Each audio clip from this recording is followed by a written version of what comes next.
안녕하세요. 사연을 부탁해입니다. 오늘의 사연을 소개하겠습니다. 남자친구와 3년 가까이 만나고 있던 어느 날 남친이 제게 말을 꺼냈어요. 자기야, 우리 집에서 결혼 이야기가 나오는데 자기는 어떻게 생각해? 결혼? 하긴 우리가 만난 지 3년 가까이 다 돼가니까 그럴 수도 있겠네. 나도 되도록이면 결혼 빨리 해서 자리 잡고 싶은 생각이 들기도 해. 물론 자기만 괜찮다면 말이야. 남친이 심각한 표정으로 말을 하고 있었는데 아무래도 남친 본가에서 결혼을 서두르고 있다는 생각이 들었어요. 사귄 기간이 짧았던 것도 아니었고 저도 결혼에 대해 긍정적으로 생각을 하고 있었고요. 항상 어울려 다니던 친구 셋이 다들 결혼을 했었기에 더 그런 생각이 들었던 것 같습니다. 그렇게 우리는 본격적으로 결혼 이야기를 하기 시작했고 우선 양가 부모님께 인사를 드리기로 했어요. 우리 집은 서울이었고 남친의 본가는 지방에 있는 시골 마을이라고 했습니다. 그런 부분은 이미 오래전에 들어서 알고 있었기에 큰 문제가 될 것도 없었고요. 얼마 뒤 남친이 우리 집에 인사를 하러 왔고 부모님은 남친이 번듯해 보인다며 마음에 들어 하셨어요. 그리고 그 다음 주에 남친 본가로 내려갔는데요. 남친 본가가 있는 곳은 제가 생각했던 그런 시골 마을은 아니었고 집도 예쁜 2층 집이었는데 간혹 TV에서 보던 그런 집처럼 아기자기하고 예쁜 그런 집이었어요. 집을 보며 제가 많이 놀란 채 말했어요. 집이 엄청 예쁘다. 나 이런 집 처음 봤어. 사실 집이 좀 오래됐다고. 부모님이 새로 지은 거야. 우리 누나 결혼하기 전에 막 서둘러서 짓더라고. 혹시나 매형이 와서 불편하기라도 하면 안 된다고 말이야. 아, 근데 진짜 예쁘다. 얼른 들어가자. 안에는 더 예쁘거든. 제가 남친의 손에 이끌려 집 안으로 들어갔는데요. 남친 부모님이 우리를 보자마자 반갑게 맞아주셨어요. 반가워요. 오느라 힘들었죠? 얼른 들어와요. 안녕하세요. 라며 제가 인사를 했는데 남친 어머니가 제 손을 덥석 잡았어요. 우리 아들한테 듣던 것보다 훨씬 이쁘네. 아, 네, 감사합니다. 배고프죠? 배고플까봐 내가 미리 음식을 좀 만들어놨는데 잠깐만 기다려요. 그리고는 남친 가족들이 급히 음식 준비를 하고 있었어요. 물론 남친 누나 부부도 와서 거들고 있었고요. 그렇게 잠시 후 다 같이 앉아서 식사를 했는데요. 음식이 입에 맞으려나 모르겠네요.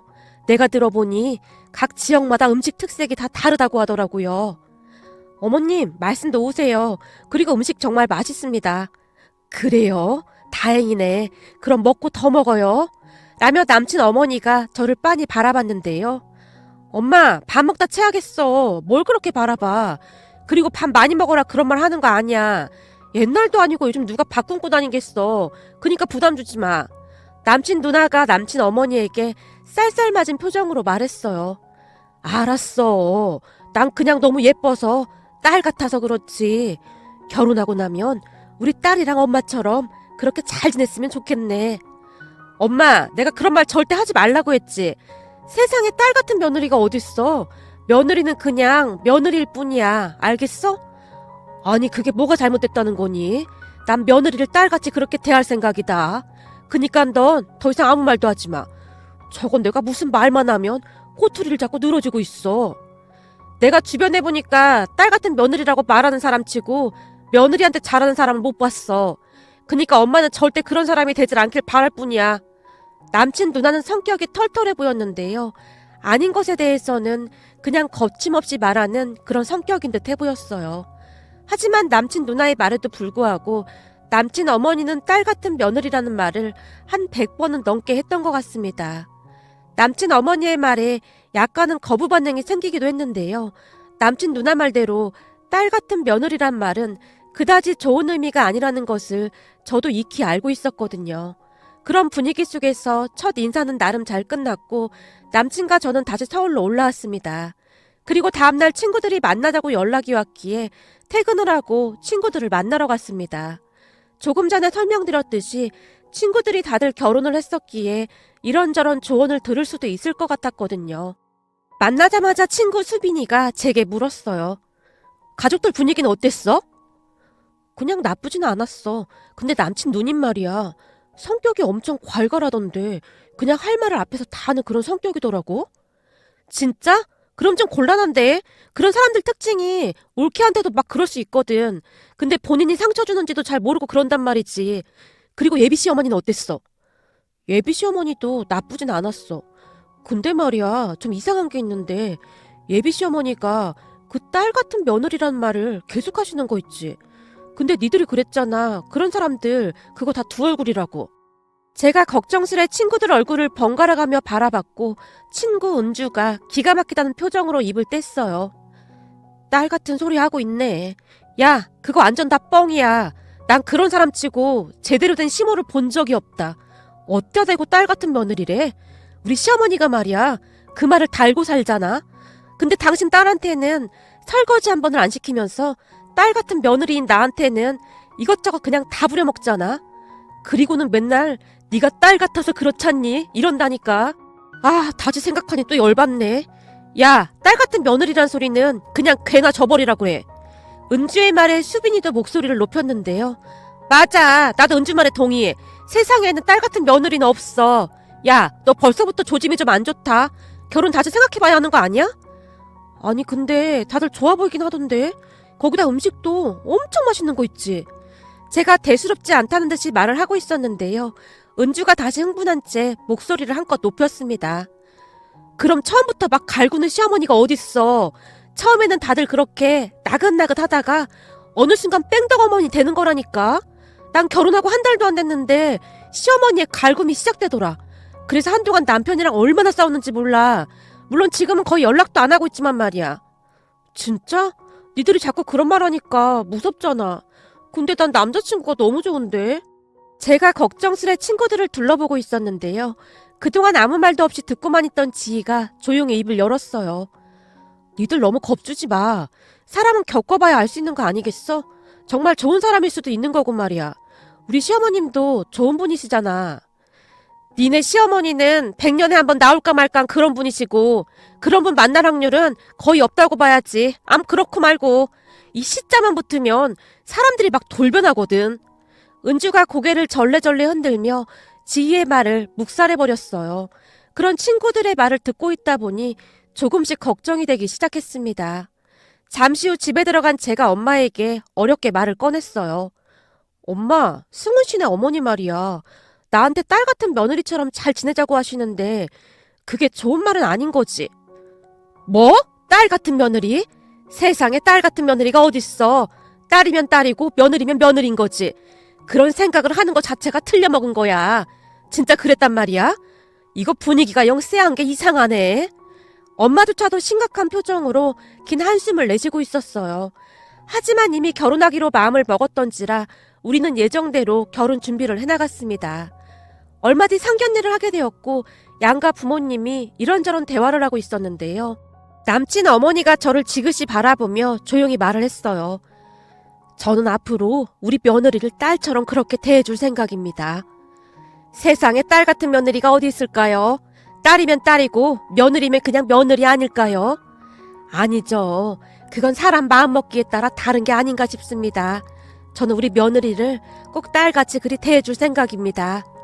남친 어머니의 표정은 그 어느 때보다 단호해 보이기까지 했습니다. 그 바람에 분위기가 좀 가라앉게 되었고 남친이 남친 어머니를 말리는 듯 했습니다.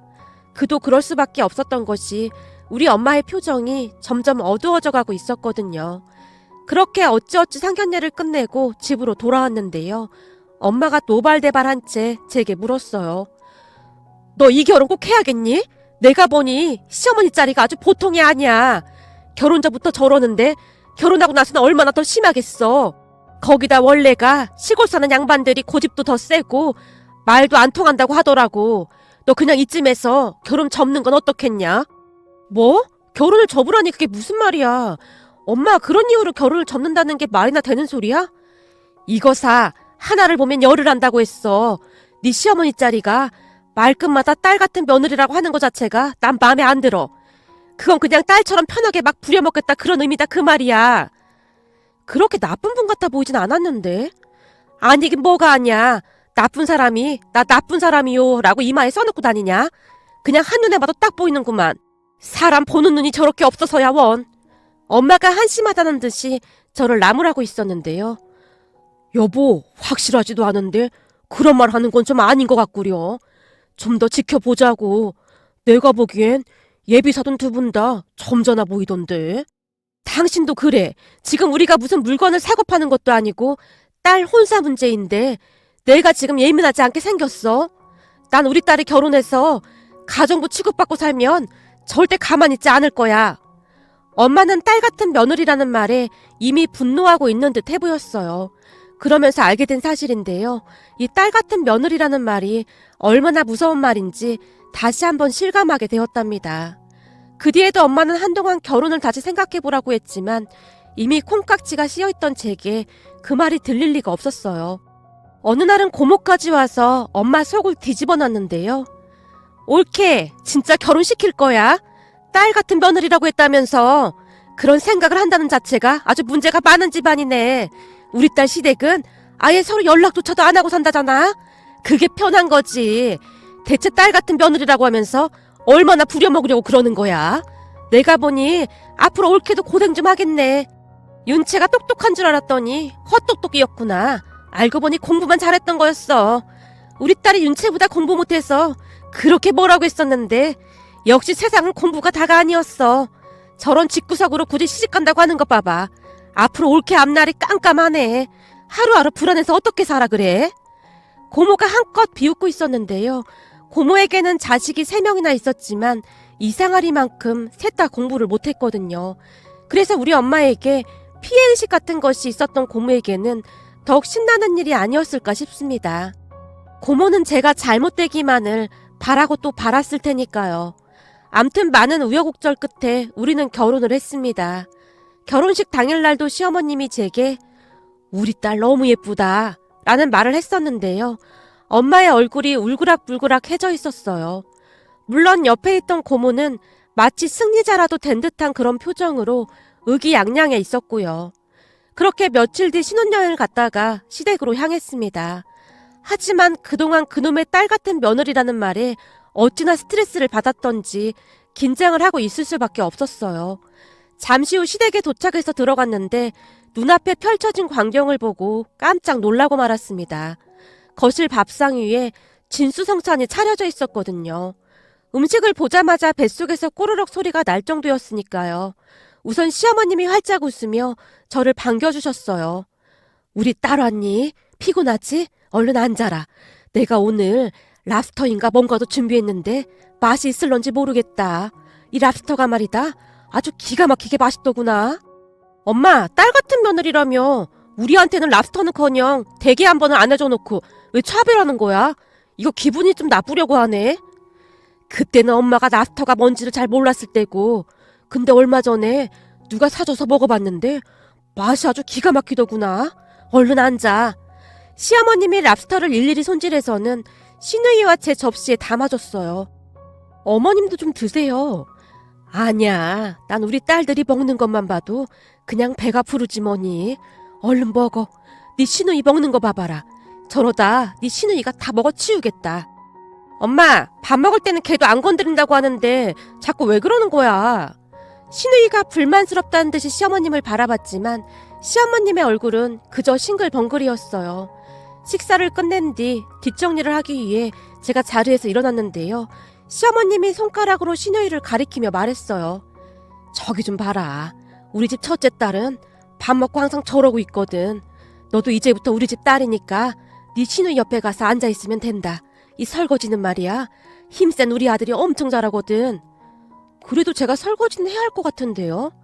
내가 말했잖니. 네 시누이도 저러고 있다고. 그 순간 남편이 끼어들었는데요.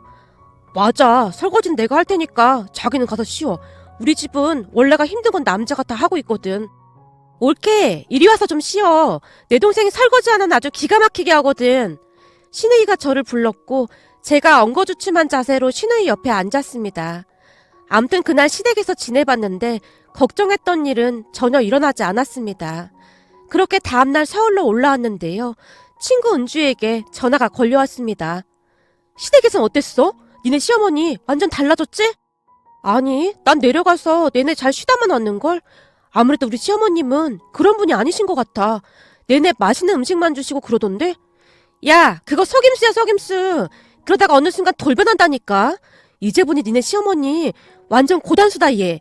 그렇게 안심시켜놓고 제대로 뒷통도 칠 건가 보네. 그럴 것 같아 보이진 않던데. 제가 고개를 갸우뚱거리며 말을 하고 있었지만 은주는 믿을 수 없다는 듯한 그런 목소리였어요. 물론 우리 엄마도 계속해서 색안경을 끼고 시어머님을 바라봤고요. 이번에 내려가서 진짜 아무것도 안 하고 왔다 그 말이야? 그렇다니까. 신우이랑 내내 먹고 놀다만 왔어.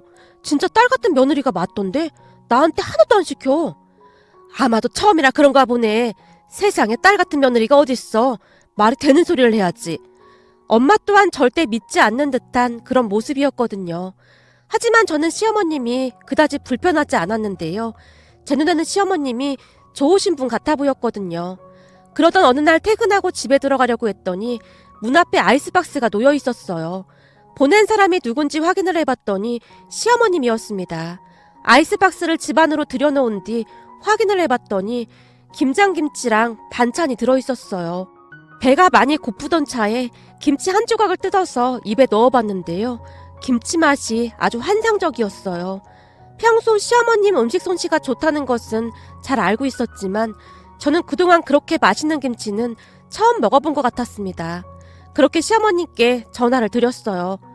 어머님, 김장하신 거예요? 저 부르지 그러셨어요. 제 친구들 보니까 김장한다고 다들 시댁에 가던데요. 아니다. 딸은 원래가 엄마가 하는 거 받아먹는 거다. 네 시누이도 그러고 있잖니.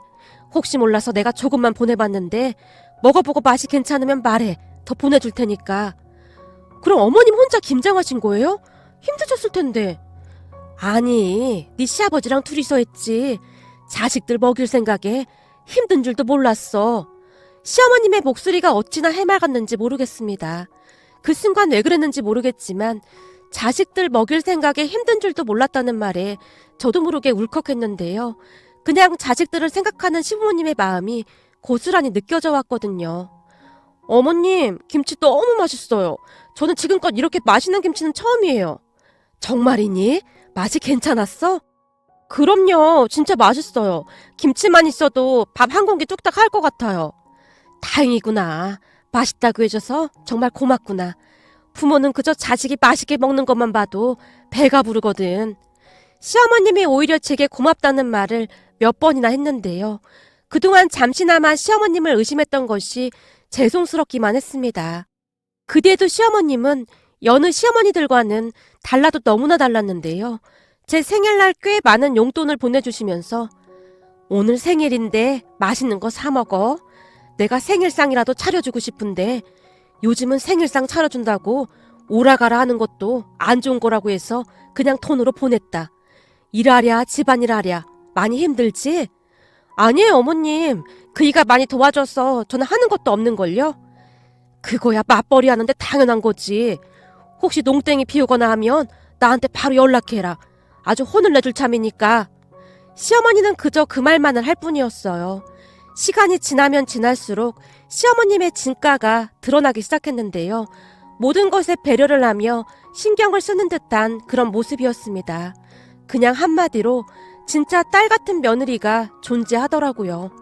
그러던 어느 날 시댁에 갔는데 시어머님이 제게 통장 하나를 내밀었어요.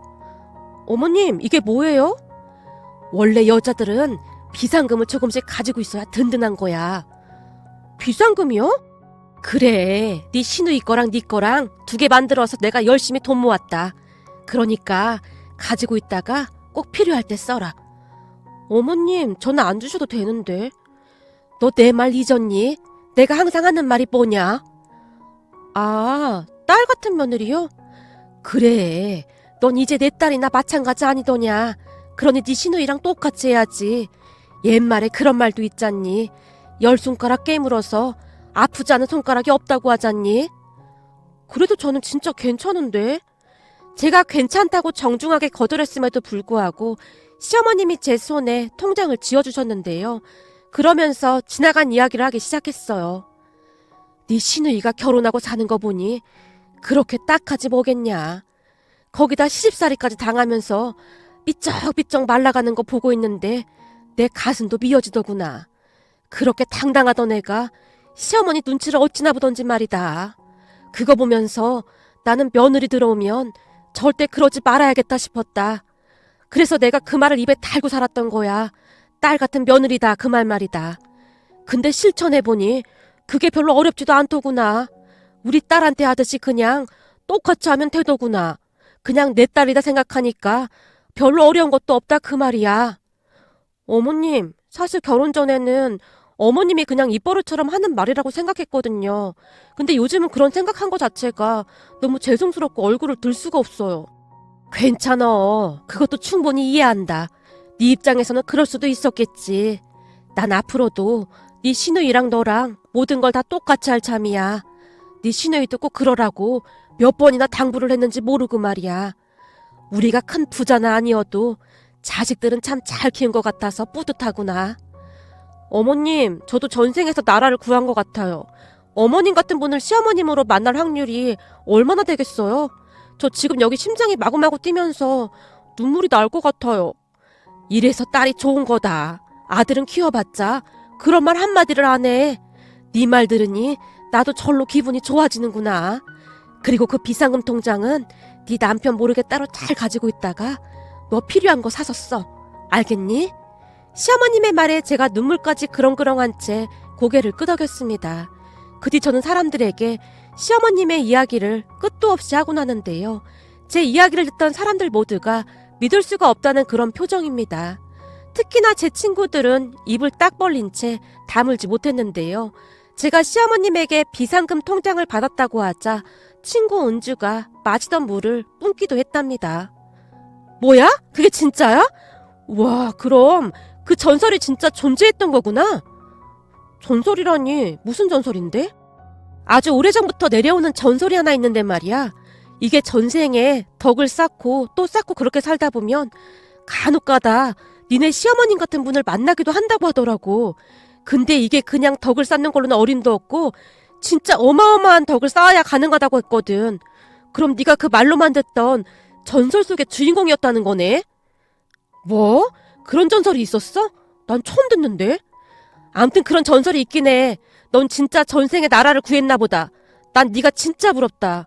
세상에 그런 시어머니가 어디 있나 했더니 이렇게 가까이 있었네. 너 니네 시어머님한테 진짜 잘해라. 그런 분 세상에 많지 않거든. 라며 부러움 가득한 눈으로 저를 바라봤어요. 친구들뿐만 아니라 엄마도 생각이 완전히 바뀌었는데요. 내가 이놈의 주둥아리를 그냥 꿰매버리던지 해야지. 그렇게 착하지 착한 안사돈한테 대체 뭐라고 납을 댔는지 모르겠구나. 라며 엄마가 손바닥으로 입술을 툭툭 치다가는 노트에 뭔가를 열심히 적고 있었어요. 엄마, 근데 갑자기 뭘 적고 있는 거야?